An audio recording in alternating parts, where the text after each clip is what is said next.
invite the next speaker, Dr. Shreya Verma. Is she there? Are you there? She's going to talk to us on the effect of interferon alpha 2b in ocular surface squamous neoplasia, a retrospective study. Please. Good morning everyone, I'm Dr. Shreya Verma. Hereby I am presenting my topic, that is effects of interferon alpha 2b in ocular surface squamous neoplasia, which was a retrospective study done in AIIMS Rishikesh. So it's not shifting. As we know that ocular surface squamous neoplasia is an ocular tumor that involves cornea, conjunctiva and limbus. The pathology ranges from non-invasive intraepithelial dysplasia to invasive squamous cell carcinoma.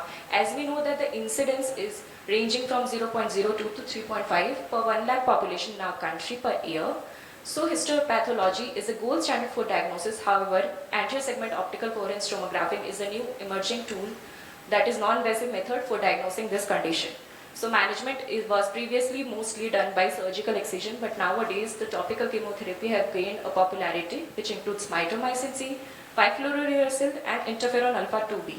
So in this case series, we will discuss the effect of interferon alpha 2b in management of ocular surface squamous neoplasia. So the aim of the study was to evaluate the use of topical as well as subconjunctival interferon alpha 2b in the management of ocular surface squamous neoplasia. It was a retrospective study that was done from year 2019-2022, including the patients with clinical diagnosis of ocular surface squamous neoplasia, which was confirmed on anterior segment OCT, who were treated with interferon alpha 2b and had a minimum follow-up of at least 6 months. Records were reviewed for demographic profile, clinical examination which included best-corrected visual acuity, intraocular pressure, anterior segment and posterior segment evaluation. Slit lamp evaluation was done for clinical characteristic of the condition as well as extent and the staining pattern of the lesion. Anterior segment optical coherence tomography was done and the patients were put on treatment and the side effects were also noted for after the treatment.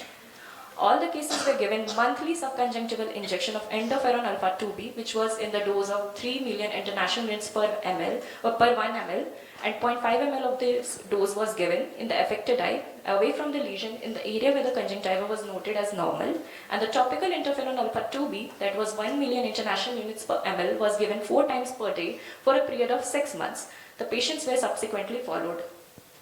So we included 15 patients in our study with a male is to female ratio of 3:1, having an age in the age group of 40 to 80 years, with serology which came out to be positive in 26.67% cases, having hepatitis B positive in 3 cases and hepatitis C positive in 1 case. So in our results we found that the most common location of the tumor was temporal limbus, which was seen in 66.67%, followed by the nasal limbus, which was seen in 26.67%. And the most common morphology of tumor that was demonstrated in our study was gelatinous type, which was followed by the nodular type. So rose Bengal staining was also performed for the fetal vessels and were positive in all the cases, and anterior segment OCT examinations showed an epithelial lesion which was thickened, hyperreflective epithelium, and there was an abrupt transition that was noted from normal to abnormal epithelium in all the cases. So these are the slit lamp pictures of the patients, that some of the slit lamp pictures of the patients that was included in our study. In the first corner we can see a gelatinous lesion in the temporal limbus, and this is the corresponding anterior segment OCT finding demonstrating the hyperreflective epithelium with the abrupt transition from the normal to abnormal epithelium, and the patient was given subconjunctival as well as topical interferon alpha 2b, and this is the 3-month follow-up image of the patient showing the resolution of the lesion and similarly showing the resolution of the anterior segment OCT. In the below corner we can see another gelatinous lesion in the inferotemporal limbus, and the subsequent anterior segment OCT finding recorded at that time. On treatment after 4 months, the patient showed a marked resolution, which was also seen in the anterior segment OCT findings. These are the further few images showing the nodular and leukoplakic lesions, which on subsequent follow-up showed the resolution of the lesion. So all the cases showed healing within the 6 months, and the only side effect that was noted was subconjunctival hemorrhage. So we have seen that there have been numerous studies that have been done in ocular surface squamous neoplasia. One which was done by Geoffrey et al. In 1997 on 76% cases over surgical excision showed that the 56% cases have tumor positive margin and 33% have showed recurrences in tumor negative margin. The side effects were not reported in studies. There were 2 more studies done by Hurst and Kushmish et al. With mitomycin C. So in 92% cases having responses and the recurrences were not specified. However, there were numerous side effects that were noted with mitomycin C. And studies with Parozan et al. Done with 5-fluorouracil in 22 cases in the year 2011 showed that there were high recurrences of 14%.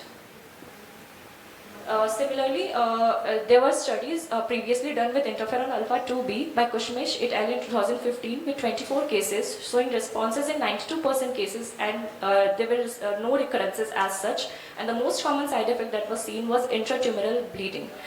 As well as in our study, which was done with 15 cases on interferon alpha 2b, the responses were seen in 100% of the patients with recurrences in none of them, and there was the only side effect that was noted was subconjunctival hemorrhage. So although it's expensive treatment modality, but it is a non-invasive treatment modality, and most importantly, it allows the preservation of limbal stem cells and other ocular surface compared to other invasive modality that was seen previously with the surgical excision. The only drawback that we faced was the costly and the longer time to recovery. There were no conflict of interest in my study. These are the references quoted. Thank you.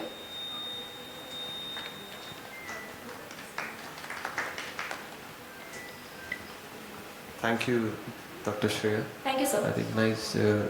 I think I like the part that there was a thorough evaluation pre-operatively to establish the diagnosis first, Yes. Especially because we are not doing histopathology in these cases, and Yes, anti-segment OCT helps a lot.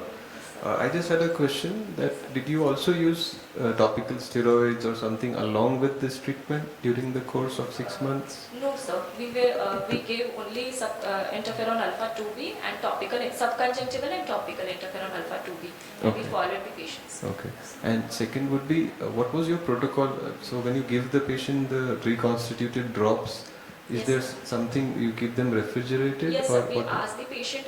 Sir, firstly we used to get it easily there, but since it's costly and it has to be reconstituted every 2 weekly. So we used to ask the patient to come 2 weekly, and meanwhile they have to keep the drops in the place where we ask them to keep the eggs and refrigerated properly. And Okay. then while going, we used to give them ice packs to cover the drops, reconstituted drops.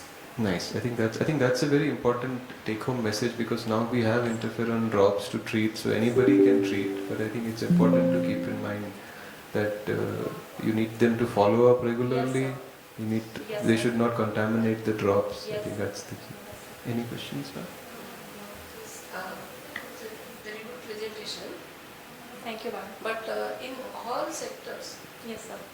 AIOCMT is not available. Yes, ma'am. Okay?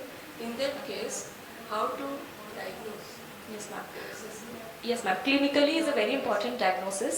Then we can do a rose Bengal staining that will stain the devitalized tissue. We can also do a brush border cytology or a filter paper cytology that can be, because since we know that it's a cancerous lesion, the cells are loosely adhered, so they can easily come on the filter paper, and then we can do a histopath examination for those patients. Impression cytology. Yes, sir. Impression cytology. Yes. So by that, Yes, ma'am. Thank you so much, ma'am.